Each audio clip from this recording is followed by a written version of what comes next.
আমাদের শিক্ষা ছাড়া শুধু না, বাংলাদেশ শুধু না, গোটা বিশ্বেই শিক্ষা ছাড়া কোনো জাতি উন্নতি করতে পারে না।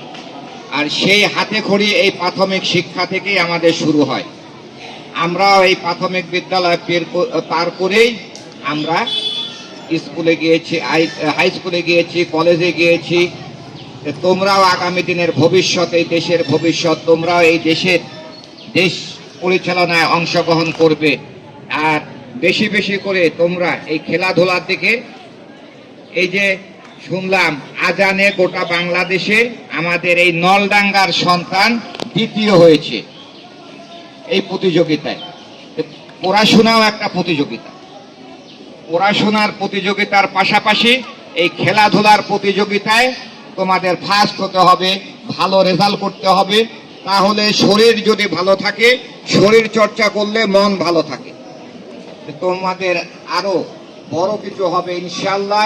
জাতীয় বিটিএসপির তোমরা প্লেয়ার হবে, জাতীয় ক্রীড়া সংস্থার খেলোয়াড় হবে, সেই কামনা করে, তোমাদের দীর্ঘায়ু কামনা করে।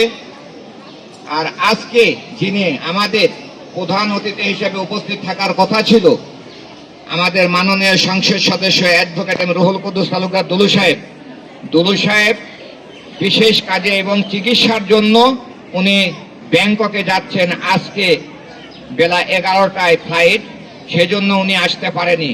আগামীতে তোমাদের এই সুন্দর এই প্রতিযোগিতার পুরস্কার বিতরণ অনুষ্ঠানে অবশ্যই আমাদের মাননীয় সংসদ সদস্য অ্যাডভোকেট রুহুল কুদ্দুস তালুকদার দুলু সাহেবকে আমরা উপস্থিত করে তোমাদের এই পুরস্কার বিতরণ অনুষ্ঠানে রাখবো ইনশাআল্লাহ। সবাই সুস্থ থাকবে, ভালো থাকবে এই কামনা করে আমি আমার কথা শেষ করছি। আসসালাম।